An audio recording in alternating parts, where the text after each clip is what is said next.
नमस्कार, चैनल पर आपका स्वागत है। शिव विधायक रविंद्र सिंह भाटी ने राजस्थान विधानसभा में कई मुद्दों को लेकर अपनी बात रखी।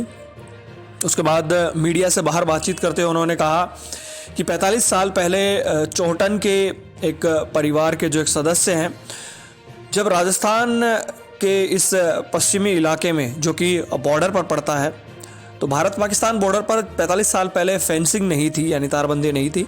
तो एक किसान काम करते करते दूसरी तरफ चले गए और गलती से फिर उनके जाने पर पाकिस्तानी रेंजर्स ने उन्हें पकड़ लिया और 45 साल अभी वो वहीं बंद हैं। ऐसे लोगों को हमें लाने का प्रयास करना चाहिए, उनके परिवार इंतजार में है। रविंद्र सिंह भाटी ने मुनाबाव बॉर्डर को अटारी बॉर्डर के तर्ज पर खोलने की बात भी कही। उन्होंने कहा कि पुलवामा अटैक के बाद से बॉर्डर बंद है। साथ ही उन्होंने कहा कि हमारा जो बॉर्डर है, पश्चिमी राजस्थान का जो बॉर्डर है पाकिस्तान से लगता है, सबसे शांत बॉर्डर है। यहाँ पे किसी भी तरीके की अवांछित गतिविधियां नहीं हो रही हैं, इसलिए इस बॉर्डर को खोला जाए।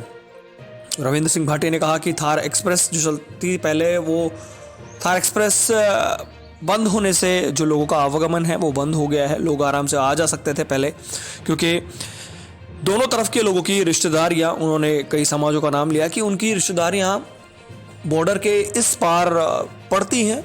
तो हमें ऐसे लोगों के लिए काम करना चाहिए। बहुत से लोग जो पाक विस्थापित हैं, जो प्रताड़ना झेल के इधर आए हैं, उन लोगों के लिए भी हमें काम करना चाहिए। उन्हें यहाँ स्थापित करना चाहिए, उनके लिए जगह देनी चाहिए जो वहाँ पर प्रताड़ित होकर यहाँ पर आए हैं। साथ ही उन्होंने कहा कि जो पहले माइनॉरिटी थी उधर पाकिस्तान में, जो 16% थी, यानी जो हिंदू थे, अब वहाँ पर 1% रह गए हैं। उसके बारे में भी हमें सोचना चाहिए।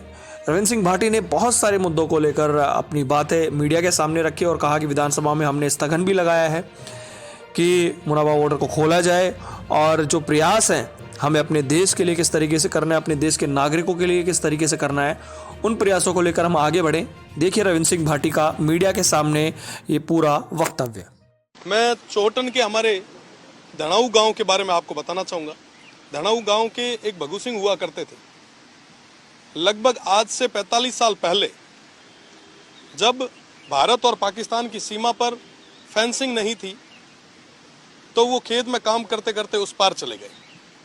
पाकिस्तान के रेंजर्स ने उन्हें गिरफ्तार कर लिया और आज भी 45 साल बाद भी हम लोग, ऐसे कई सारे लोग हैं जिन्हें अभी तक वापस नहीं ला पाए। उनके परिवार ने प्रदेश के और देश के सब नेताओं के आगे गुहार लगाई। थोड़े दिन पहले उनके परिवार से कुछ लोग आए, उन्होंने कहा कि 45 साल हो गए, अब हमें प्रदेश की सरकार और देश की सरकार पे भरोसा है कि वो कुछ न कुछ कदम उठाएंगे। ऐसे मामलों को प्रदेश की सरकार के सामने, प्रदेश के सबसे बड़ी पंचायत में आप रखें। वाकई ये बहुत बड़ा और गंभीर विषय है कि कोई परिवार का व्यक्ति 45 साल तक एक देश से दूसरे देश में प्रताड़ना झेल रहा है और हम आज भी उन लोगों के बारे में नहीं सोच रहे। मैं बताना चाहूँगा कि लक्ष्मी कंवर से उनकी शादी हुई थी। लगभग अब लक्ष्मी कंवर जी की भी उम्र 60 साल हो गई है। आज भी वो इसी इंतजार में है कि प्रदेश की सरकार, हमारे नुमाइंदे, हमारे जनप्रतिनिधि इस बारे में बात करेंगे और उन तमाम लोगों को, जो हमारे लोग हैं, किसी कारणवश, भूलवश उस तरफ चले गए हैं, उनको छुड़वाने का प्रयास करेंगे। साथ ही साथ, क्योंकि मैं भारत और पाकिस्तान की सीमा से आता हूं, मेरी जो लोकसभा और विधानसभा क्षेत्र है वो बॉर्डर पे है। सीमांत के कई सारे लोगों का उस पार संबंध भी रहा है। अमरकोट हो चाहे सिंध का क्षेत्र हो, मूल रूप से मैं बात करूंगा, हमारे सोडाज हैं, कोड़ी है, भील समाज के मेरे भाई हैं, सिंधी समाज के हमारे भाई हैं, साथ ही साथ हमारे मेघवाल समाज के और दलित समाज के भाई हैं, जो जिनकी रिश्तेदारी आज भी उस तरफ है, पर वर्तमान में उन्हें आने जाने के लिए भी बहुत बड़ी समस्या का सामना करना पड़ रहा है।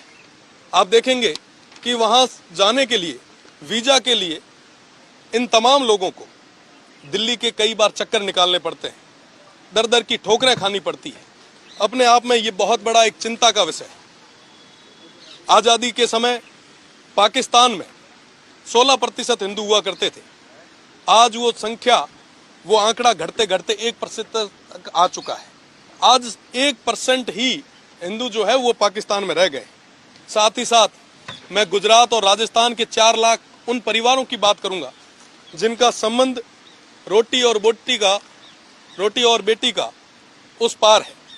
आज के समय में जब उन्हें अपने किसी परिवार के व्यक्ति का रिश्ता भी करना होता है, शादी भी करनी होती है, बेटी की शादी भी करनी है, तो इस बार आके उन्हें करनी पड़ रही है। पुलवामा हमला जो हुआ हम सभी के लिए और इस देश के लिए एक बहुत बड़ी क्षति थी, और उस दौर में हमारा जो मुनाबाव बॉर्डर था वो पूरे तरीके से बंद कर दिया गया। पुलवामा अटैक से पहले हमारे जो लोग थे वो थार एक्सप्रेस के माध्यम से, जो कि स्वर्गीय जसवंत सिंह जी ने शुरू की थी, 2006 से लेकर 2019 तक वो थार एक्सप्रेस चली, और उस थार एक्सप्रेस में कई सारे लोग जो उस पार थे यहाँ आके अपने परिवार से जुड़े, और साथ ही साथ कई सारे बिछड़े लोग मिले, कई सारे व्यक्ति ऐसे थे, कई सारे बुजुर्ग ऐसे थे जो पहली बार भारत आ सके।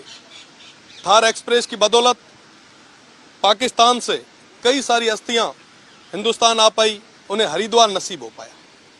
पर पुलवामा अटैक के बाद में थार एक्सप्रेस पूरे तरीके से बंद हो गई, अटारी और बाघा बॉर्डर खोल दिया गया। वर्तमान में सबसे ज़्यादा पाक विस्थापित जो है वो बाड़मेर और जैसलमेर में है। आज उन्हें अटारी से होके उस ओर जाना पड़ रहा है। मेरा निवेदन प्रदेश की सरकार से और केंद्र की सरकार से है कि अटारी के तर्ज पर मुनाबाव बॉर्डर खोला जाए, ताकि जो ये पाक विस्थापित है जो आज भी उस और यातनाएं झेल रहे हैं, उन्हें आने जाने में कोई समस्या नहीं है। देखिए, जो पश्चिमी राजस्थान का बॉर्डर है वो सबसे शांत बॉर्डर है, कोई भी अवांछित घटना यहाँ नहीं हुई। तो इसके लिए आज हमने स्थगन लगाया था, और आने वाले समय में भी इन पाक विस्थापित जो हमारे भाई हैं जो उस ओर परेशान होकर इस ओर आए हैं, उन्हें पूरी व्यवस्था कैसे मिले, इसके लिए हम प्रयास भी करेंगे। साथ ही साथ मेरा पुनः निवेदन रहेगा कि मुनाबाव बॉर्डर को इस तर्ज पे खोला जाए।